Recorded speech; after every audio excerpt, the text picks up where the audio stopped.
Now in today's video, we're going to look at the best transfer targets ahead of Game Week 30. Now before we dive into today's video, of course if you do enjoy any of the content that you see on the channel, please be sure to like, comment and subscribe as we are trying to hit 12,500 subscribers by the end of the season. We're going to need around about 110 people now, so if you do want to become part of the channel, it would be massively appreciated as always by myself. Let's start off first then taking a look at Game Week 30. Obviously it's a long way away. It's actually in April, which is ridiculous to say considering it is the 15th of March at the time of me recording. But my number one advice heading into this game week for me personally is going to be hold on to those transfers for as long as possible. Of course, we have the international break. There are so many random injuries that players pick up, or players just, missing out on teams, kind of through international break injuries. Hold on to them. And before we even get to the next Premier League round, post-international break, we do have the FA Cup as well on the weekend. Then we have the Premier League games on the midweek. We all know how the last, of course, FA Cup round went. We had Cunha suspended, so many random players as well picking up injuries. It wasn't good. It wasn't good to say the least, to be honest. So my number one advice for you guys heading into Game Week 30 is of course going to be hold on to those transfers. Taking a look at Game Week 30 itself, I think there's some really interesting calls to be had this game week. Do we go with Erling Haaland and Manchester City as our captain, or do we go with the kind of consensus pick that's been the kind of way all throughout this season? It is going to be Mohamed Salah at home against Everton. There's also, of course, Bournemouth against Ipswich, another great fixture to obviously target. Crystal Palace with Southampton, and of course a double game week coming up in 32 for them. Newcastle as well are back on the menu after a blank in 29, with of course again a double game week coming up. So I think people are of course going to be starting to look at their players, especially if you're not on a wild card in game week 30 or in game week 31. Let's head into then the schedule over the next few weeks, because it is now going to get really important. Of course, with people wild card in, some people don't have it, and picking the right players. Of course, we need to know where the doubles are potentially going to be, where the blanks are going to be, and yeah, of course, we're going to use Ben Crellin. Make sure you're going and following this guy on Twitter. I'll leave a link to the description to Fantasy Football Hub, where you can, of course, go and download this amazing table for yourself. So, of course, you can do your own planning and due diligence. Of course, we know the double game week happening in 32 with Crystal Palace and Newcastle. The one for Crystal Palace, it's not great. Both away fixtures, City and Newcastle, but they're in really good form at the moment, and I definitely think they could potentially get something out of that one. Of course, Newcastle is much better for them with two home fixtures.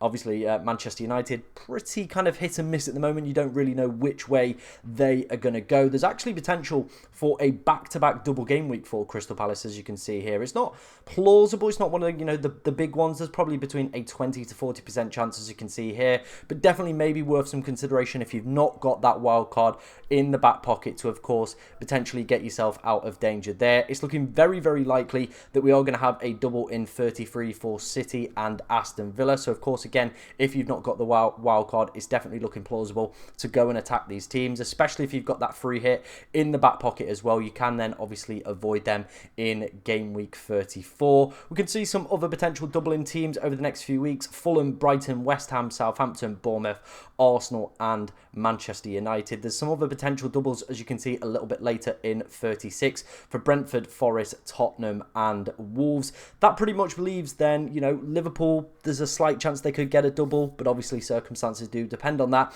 But Chelsea, Everton, Ipswich and Leicester do not have any more double game weeks or blank game weeks till the end of the season. So if you've got that free hit in hand for 34, I definitely think it is worth probably avoiding these teams. I know Cole Palmer's got decent fixtures, or some decent-ish fixtures kind of scattered around. However, I do think now we need to be prioritising our double game week players. Mohamed Salah potentially, obviously Erling Haaland with, potentially two doubles for Manchester City as well. I feel we've got to distribute those funds a little bit better. Saka potentially back post-international break as well, rather than looking at Cole Palmer for me. But if you, of course, want to take a screenshot of that, or of course, like I said, head over to Fantasy Football Hub, use the link in the description and go and check out Ben Crellin's amazing spreadsheet for yourself. But it is just something to note, worthwhile, if you've not got that wild card in the back pocket, what teams we need to be looking at and what players you need to be targeting over the next few weeks. Let's move on then. Let's take a look at the data from 11ify in terms of clean sheets over the next 5 game weeks.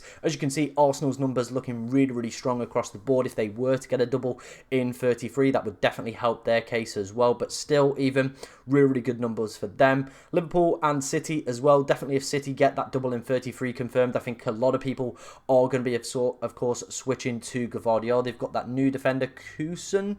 I have absolutely no idea how to pronounce that one. Even the guy on 5 Live today had absolutely no idea how to pronounce the Manchester City defender, so I'm not alone on that one. But at 4.5 million, he could be a potential decent pickup as well. We're seeing good clean sheet odds for Newcastle across the board, and they don't even include the double game week in 32. The problem is we've lost probably our favourite FPL asset for them in Lewis Hall, so we're probably going to be looking at people like Dan Burn as kind of any sort of defensive player that we were to go and select this week, if we were to, of course, go down that route. As you can see, there's some other teams in here as well. Crystal Palaces aren't too bad with a good fixture in game week 30 and game week 31. Of course, then they do have the double, so I think people like Munoz could also be an interesting pick over the next few game weeks. Let's move on then to the projected goal numbers from 11-5. We're seeing Liverpool's numbers being pretty decent, and this is one of the main reasons I didn't want to sell Mohamed Salah in game week 29. Strong numbers across the board, and I do think they will continue to put in good displays. Cities are looking really, really good, and of course with that potential double game week in game week 33, definitely a team I think we need to be focusing on. 30, of course, Haaland, a player we are going to talk about a little bit later in today's video, with 3 projected goals for them as well, so could make himself potentially the best captaincy option that week. Of course, I think most people still will go for Mohamed Salah. I think we've only seen 2 double-digit hauls from Haaland in the past 30 game weeks, which is a lot, to be honest, so it's been a while since we've seen a big mega haul from Erling Haaland. Arsenal as well, there is that potential of a double kind of looming for them, but I think until Saka's back, I'm not going to look at any of their attackers. Newcastle and Palace, we definitely know what they're about. As you can see, Palace's next 2 aren't bad. The game week 32 one isn't great, but of course, if they do get a double, I think some of us could be tempted to maybe take a punt on Mateta. Same with Newcastle as well. I think Isak, especially if you're on a wild card in 30 or 31, has to be straight back in the team. And if you're not on a wild card and you don't have Alexander Isak currently, I definitely think he is going to be one of the top priority players for you to go and sign over the next few game weeks. Moving into the players section of the transfer targets video, of course, we're going to look at the 2 City attackers. Which one is going to be the better one to go for? I still think I would be leaning more towards Erling Haaland. I know Marmoush is definitely putting in kind of some performances that definitely are raising pulses, and you're seeing that in terms of his ownership as well at 7.2 million. However, I just don't see the captaincy appeal. Of course, we saw that last week as well against Nottingham Forest, him actually get a surprise benching. They did look a lot better when he was in the side today though, so I definitely think he is going to be more of a starter over the next few weeks. Of course, they don't have any European football anymore to worry about, so I do feel like his minutes probably will start to continue to be pretty secure. But like I said, there is always that risk of rotation or risk of benching with Pep Guardiola, and I don't think he is exempt from that. Compared to Erling Haaland, you know you're probably going to get him if he's fit and available every single week. The price point is, of course, going to be the difficulty, but I think if City get a double in 33 confirmed before we head into game week 30, he probably would go into it as one of my top transfer targets, purely down to the fact that I think he potentially could be the top captain for game week 30. You then also look at that game week 33. If Manchester City are doubling in that week, I would want Erling Haaland, and that for me would make him one of the best transfer targets to go and get yourself into. Might require a little bit of rejigging. Of course, those that do have the wild card in hand are in a much more favourable position, but if you've not got your wild card and you are looking at a striker, if they get that double confirmed before game week 30, for me, Haaland is a player I think we've all got to be considering, especially purely down to captaincy appeal. Normally, I don't think he's money for value, value for money, sorry, because obviously of his price tag, and unless you captain him, it just doesn't really make sense to have him. But in game week 30, he could be that captain, and of course in game week 33, if there is a double for Manchester City, I think he's got to be one of those players you do have within your side. Let's move on then. Let's take a look at the Crystal Palace boys. Obviously, I alluded to some pretty good data in game week 30 and game week 31 with, of course, Southampton, one of the worst sides in the Premier League, and then Brighton following that as well. Brighton not doing too bad at the moment, but it is a home fixture for Crystal Palace, so I probably would put them favourites in terms of that one. Then they head into the double with Newcastle and Manchester City. Not the best double in the world. However, both sides I feel definitely could be got at and definitely could concede a few goals. Of course, Daniel Munoz, I've had him for large parts this season and have absolutely loved owning owning him. He is just one of those players that massively passes the eye test. His data doesn't look overly impressive over the past 5 game weeks. Of course, there has been a blank in game week 29. But even still, his data doesn't look exceptional. But when you watch him from an eye test perspective, he's getting into the right positions, getting into the right places. And he is just one of those players that you watch and you think, my God, I need to have this man in your side. And I think over the next few weeks, he is a player that, if you're not on that wild card in 31, I think he could be a really, really good pickup. You get the next 2 fixtures, which are pretty decent, especially Southampton one. Then you get yourself a double in 32. And if they do get that double confirmed in game week 33 as well, that could be magnificent for Crystal Palace as well. Back-to-back doubles for them really could put people like Munoz and Mateta on the radar. Of course, Mateta did get kicked in the head in the last FA Cup round. We are going to get to see Crystal Palace play yet again before this Premier League round, so we will be able to see if Mateta is fit enough to, of course, make the bench or, of course, start within the lineup. And I definitely think for people that, you know, are on certain players, like I'm looking at Johan Visser, I know he scored today, but the fixtures for Brentford aren't great over the next few, and I think, you know, maybe there is that switch there, or maybe you are looking at a Mateta purely for the appeal of Southampton because they are so bad. Then the Brighton, then if they get that back-to-back double, somebody like Mateta, Isak and Haaland as a front three would be absolutely ferocious, and I think a lot of people will be looking at it. Of course, though, with all these transfer plans at the moment, we're of course going to have to wait and see how those FA Cup fixtures do pan out, but all I wanted to do in today's video is kind of just give you some ideas of players I think we should be looking at going further forward. Let's finish up then with the final player before we move on to the predicted points. It is going to be Alexander Isak. Like I said, I think for me, he probably is going to be one of the top transfer targets if, of course, you've not got that wild card in hand to bring him back in.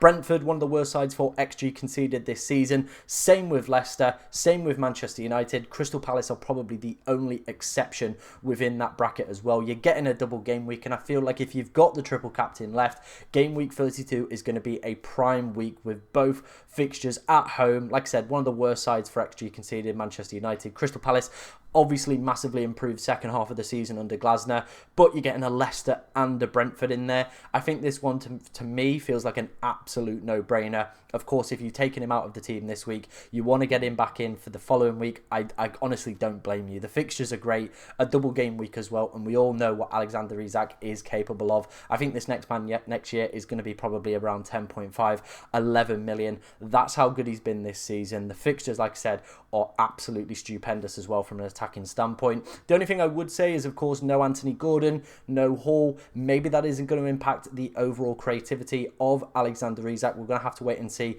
how they look in the Carabao Cup and whether or not that is going to, of course, impact all their players and potential, you know, kind of attacking numbers in terms of Alexander Isak as well. That is probably the only thing I would say to monitor over the next few weeks. Let's wrap up today's video then and take a look at the predicted points over the next 5 game weeks. Obviously, Isak top.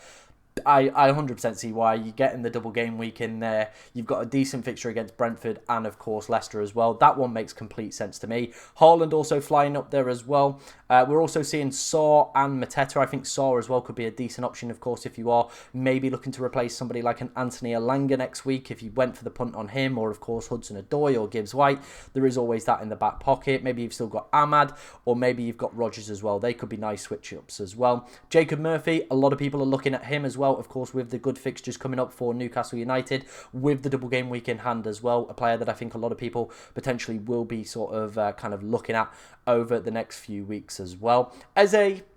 Yeah, I don't think he's really that guy. I probably would prefer either Saar, Mateta or Munoz. I probably put him down to the 4th best Crystal Palace asset this year. And I don't think he really kind of makes into that bracket, to be honest. So yeah, we'll have to wait and see. We're also seeing a few Arsenal players. And interestingly, the only defender on this list that I can see here is Gabriel. We saw back at the 11-5 stage, the clean sheet numbers for Arsenal over the next few weeks are absolutely phenomenal. And it looks like the Fantasy Football Hub model is completely agreeing with that and really boosting Gabriel's kind of points models over the next few weeks. We're seeing Gordon down there, but of course it is dependent on his fitness and whether or not he is going to be back for the next few weeks. There's quite a nice lengthy layoff in terms of Premier League football with international break.